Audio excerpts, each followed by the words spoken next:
Bonjour, aujourd'hui je vais vous présenter la Sony Smartwatch 3 qui est une montre qui est sortie il y a quelques temps déjà, même ça peut se compter en années, mais elle a le gros avantage d'être pas chère du tout. Sur les e-cash on la trouve à 50 euros et pour une smartwatch c'est très intéressant, surtout que ses spécifications techniques sont pas mal.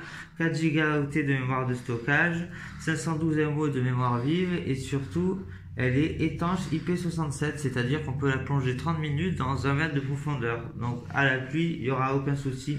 Les bracelets sont aussi interchangeables. Vous voyez, là on est sur l'accueil de la montre, enfin pas l'accueil, mais le premier démarrage. Je vais vous montrer ce qu'il faut faire. Alors évidemment, on balaye l'écran comme c'est écrit.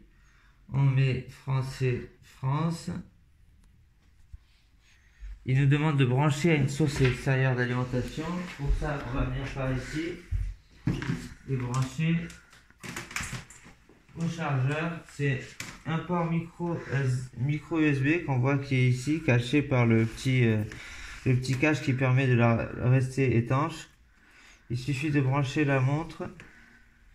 Tout est prêt, balayez de l'autre côté. Commençons par l'associer à votre téléphone. Là, on va aller prendre le téléphone.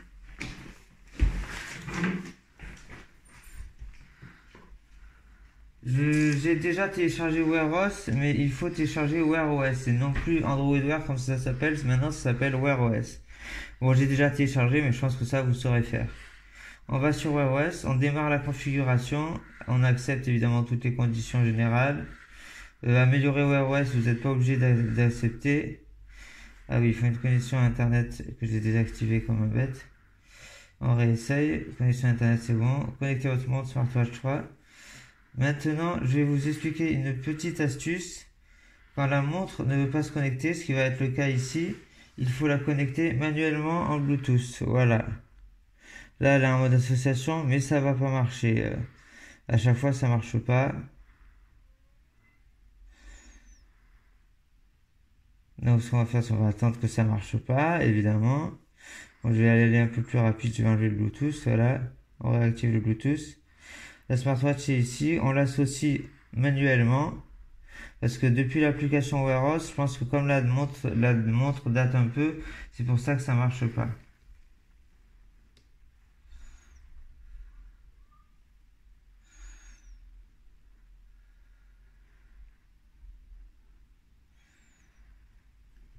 Alors, l'association manuelle. Je vous avoue que je sais plus très bien dans quel ordre il faut associer la montre. Je crois qu'il faut commencer par Wear OS.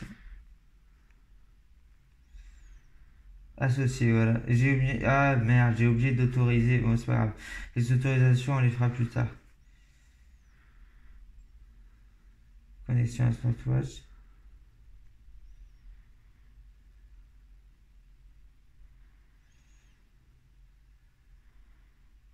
Autoriser smartwatch à accéder à vos contacts, ça c'est absolument indispensable. Associer, connecter, voilà.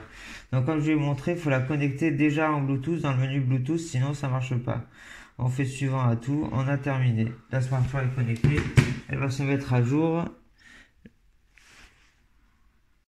C'est bon. Voilà, la mise à jour a été effectuée. On va faire le petit tuto. Balayer l'écran vers le haut. Vous êtes prêts? Balayer l'écran vers le haut pour démarrer. Formidable, essayez encore. C'est facile, n'est-ce pas? Voilà, quand on balaye vers le haut, en fait, on voit ce qu'ils appellent les cartes, c'est-à-dire les notifications.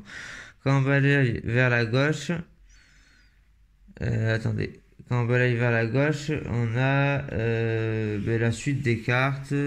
Et quand on balaye dans l'autre sens, on a le détail des cartes, comme la météo, comme exemple. Ok. Après, là, il nous parle du nombre de pas. Évidemment, c'est fictif. C'est juste pour nous montrer comment on enlève une notification. Voilà. Pour enlever une notification, on fait vers la gauche. Pour enlever la luminosité, on fait ça. Ça masque la luminosité. Vous voyez qu'on n'y voit rien. On rappuie. Pour modifier le cadran, il suffit de appuyer long dessus et de le modifier comme ça. Vous voyez, il y en a plein d'origines et on peut en télécharger sur le Play Store, ce que je vais vous montrer tout de suite. On va laisser celui-là. Pour télécharger les applications, il faut aller sur Wear OS. Là, on voit qu'on a les cadrans. On fait plus. On a tous les cadrans. Obtenir plus de cadrans. Là, il nous envoie directement sur le Play Store. Et des cadrans, il y en a plusieurs centaines. Donc vous trouverez forcément votre bonheur. Il y a des payants, il y a des gratuits, il y a vraiment de tout. Les choses que j'ai envie de vous montrer, c'est les applications. Appli essentiel pour votre montre. Voilà, parcourir les applications. Il suffit de faire une recherche en tapant Wear OS sur le Play Store ou alors de passer par ici. Alors il nous dit que Telegram est compatible, mais Telegram va juste envoyer des notifications auxquelles on pourra répondre. Des fois il vous parle de compatibilité, mais c'est assez rudimentaire. L'application à voir absolument, c'est Google Fit. Elle est installée sur la montre d'origine. Et c'est celle-là que je vais vous présenter maintenant. Voilà, vous voyez, on a des notifications Instagram, Facebook. Quand on a une notification sur Facebook, on peut confirmer une demande d'amis. On peut annuler une demande d'amis, mais on peut pas mettre un commentaire ou ce genre de choses. OneNote, on peut prendre une note. Bon, là, on voit le SMS. Au SMS, je vais vous montrer. On peut voir les SMS, y répondre en dictée vocale ou l'ouvrir sur le téléphone. Voilà. Après, voilà, on voit les notifications, Instagram, etc., etc. Je vais vous montrer comment on accède aux applis par ici. Et vous voyez Fit, on ouvre Fit. Et là, bon, évidemment, on a 0 pas. Mais si on marche avec, ça va s'afficher le nombre de pas. Après, il faut bien sûr tout activer. Application Fit activée, notification activée, activée sur le téléphone. Et il y a un autre petit truc à faire, c'est aller dans les paramètres et activer des autorisations. Voilà, on va aller dans autorisation. Voilà, autorisation. Fit. Voilà, le capteur, il faut l'activer. Le GPS, il faut l'activer parce qu'ils ne sont pas activés au départ et ça risque de pas marcher du coup. Il faut aller tout activer. Google Play, tout est activé, c'est parfait.